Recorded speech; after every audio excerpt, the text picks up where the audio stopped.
The movie begins with a young boy, Omri, who is being picked up by his mother Jane from school. They return home to celebrate his 9th birthday with his friends and family present there. Omri receives several gifts such as a skateboard, a set of toys, and so on. In particular, he gets an old cupboard from his brother Gillen. Gillen also found it somewhere, so he doesn't have the keys to the cupboard. But Jane has a lot of keys at her disposal, and she believes one of them might work. Following this, Omri decides to go to the skate park to play and takes his best friend Patrick along. The latter gives him a little Native American figure made up of plastic as a birthday gift, as he couldn't afford anything more. Later that evening, Omri goes through his mom's box of old keys and starts trying each of them to unlock the cupboard. Eventually, he finds a golden colored one that actually fits the cupboard's keyhole. His mother tells him that this golden key was handed over to her by her grandmother before her death. From that point onwards, she developed the hobby of collecting the keys. Despite unlocking the cupboard, Omri has nothing to store inside of it, so his mother suggests that he keep his new figurine. The following morning,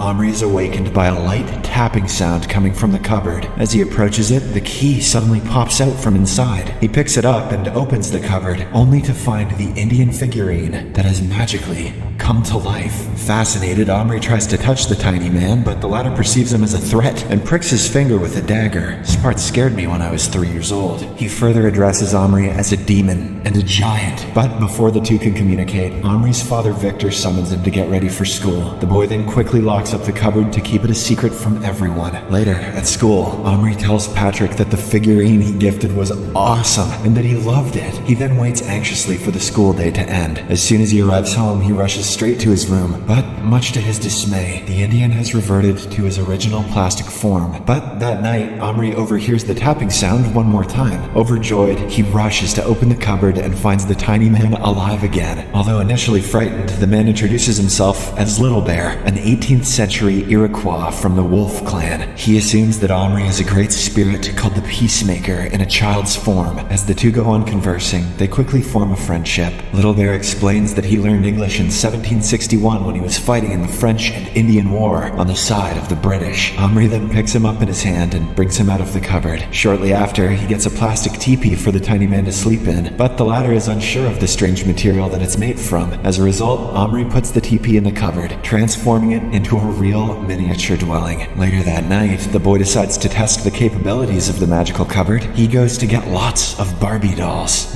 He gathers all of his favorite toys and puts them inside. Much to Omri's horror, the toys immediately come to life and begin fighting one another. So he hastily locks the cupboard and reverts them back to their original form before retiring to bed. The next morning, Little Bear wakes up Omri, and the duo engage in some more conversation. The tiny warrior reveals that after his wife's passing, he has started living alone. Just then, he senses a breeze and expresses his desire to venture outside. The boy carefully takes him out into the yard, and Little Bear thinks that it is his homeland. Omri then goes to grab some of his father's tools and a tray of mud so that Little Bear can build his own house in it. Unfortunately, Little Bear is soon attacked by a pigeon. "Look out, Omri. It is the shitbirds of the wind," prompting the boy to rush him back to his room. But the little man has already been injured. This worries Omri, and he fears that his tiny friend won't make it. But then a brilliant idea strikes his mind. He quickly sneaks into his brother's room and steals a model set of a First World War British Army. He then chooses a medic figure named Tommy and puts it inside the cupboard, bringing it to life. Despite being bewildered, Tommy does his duty and patches up Little Bear's wound. Once the job is done, Omri puts the medic back into the cupboard, transforming him back to a toy. Poor Tommy. Before leaving for school, Omri provides Little Bear with everything he needs to build his house. To get an axe, he puts a knight figurine in the cupboard, steals his weapon, and reverts him back. Later at school, a teacher assigns the students to read out the stories they've written as homework. In Omri's turn, he talks about how he is fascinated with an Indian in his cupboard. The teacher praises his imagination, even though it's a little racist, while Patrick looks at him curiously. After class, Omri goes to a room where all the class projects are stored. He then trades one of his toys with a chieftain figure. Upon arriving back home, Omri discovers that Little Bear has crafted his house on the mud tray. The boy surprises him with the chieftain figurine, saying that he can have his longbow. This time, Little Bear decides to watch the magic, so he stands next to the cupboard in excitement. Omri then brings the chieftain to life and snags his bow, but before he can transform him back back to the toy version, the old chieftain begins shaking and soon dies of a heart attack. Omri freaks out as he has never seen someone die and believes that he killed him. Seeing this, Little Bear wonders why a great spirit would be so frightened at the sight of death. He soon comes to the realization that Omri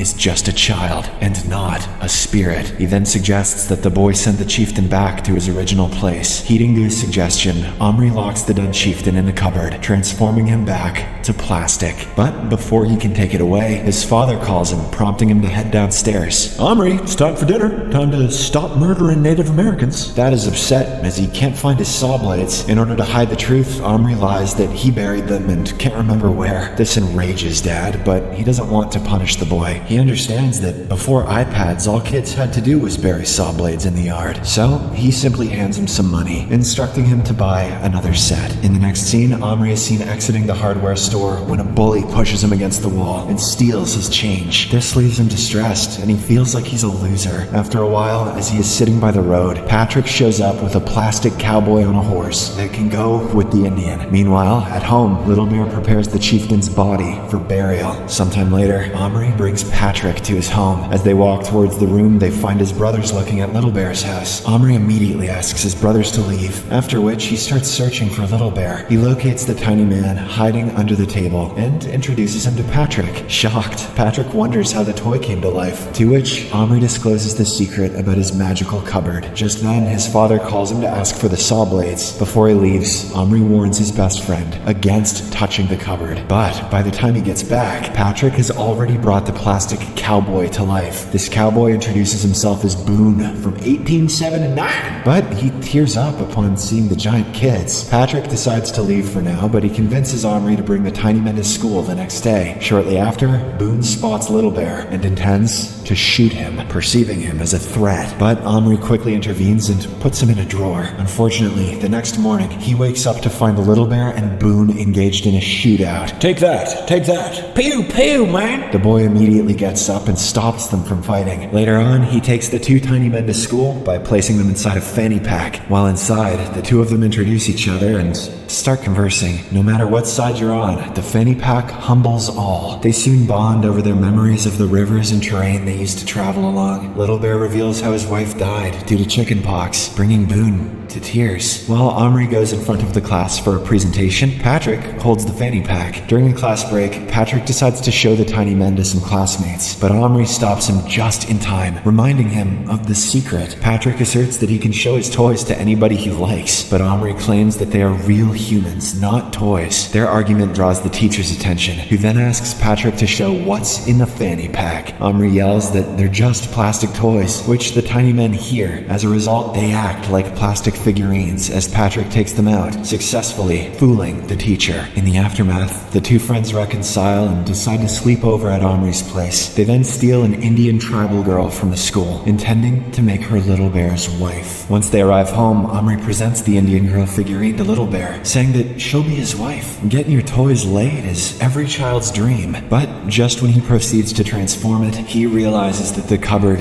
is missing. Suspecting his brother's involvement, he dashes to Gillen's room and demands to know where it is. After arguing for a while, Gillen reveals that he has hidden it in the crawl space. Omri runs downstairs and retrieves the cupboard, but he doesn't find the key. He again goes to his brother's room to ask him about it, but Gillen is completely oblivious. Without the key, the cupboard is no longer functional. Later at night, Omri and Patrick, along with Little Bear and Boone, watch a TV program. It shows the merciless slaughter of Apaches by cowboys. Oh boy. Boone is delighted at the sight of his boys killing the helpless Native Americans, while Little Bear is horrified by the portrayal of his people's suffering. Boone becomes so excited that he fires his gun into the air with delight. This startles Little Bear, who then shoots an arrow into Boone's chest, knocking him unconscious. Now, they're helpless, as they can't do anything without the cupboard's key. To make matters worse, Omri's mother warns that Gillen's pet rat has escaped and is hidden somewhere under the wooden floorboards. Realizing that the rat is a great threat to the tiny men, the two best friends decide to take turns keeping watch throughout the night. At midnight, Omri hears the rat beneath him and wakes up Patrick. As they look beneath the wooden floor, they discover the cupboard's key stuck between two floorboards. They try to retrieve it, but accidentally push it further down and out of sight. Seeing this, Little Bear volunteers to go under the floorboards to retrieve it. He's soon ambushed by the pet rat and an intense chase follows, but he somehow manages to come out with the golden key. With the key finally recovered, Omri brings Tommy back and has him treat Boone's wound. During this, he has a sudden realization. It's time to return the tiny men back to their respective eras. Omri patiently waits for Tommy to finish his work and then sends him back to his time. Shortly after, Boone regains his consciousness and apologizes to Little Bear, saying that he's ashamed of what his people have done to the latter's tribesmen. Afterwards, as Patrick falls asleep, Omri goes to bring a female Native American toy to life. However, Little Bear sees this and stops him, saying that she probably has a family of her own, and forcing her to be with him would be cruel. The next morning, Omri and Patrick say their goodbyes to their little friends. Before departing, Little Bear tells Omri that if he was one of his people, he would accept him as his nephew. As he goes on speaking, the boy visualizes himself as a life-sized version of Little Bear, who accepts him into his tribe. Following this, the two tiny men bid farewell to one another and assume their positions before Omri locks the cupboard. The movie ends with Omri reading his story regarding Little Bear in front of the class. Though unsure of Little Bear's fate, he assumes that the tiny man found a new wife and had lots of children.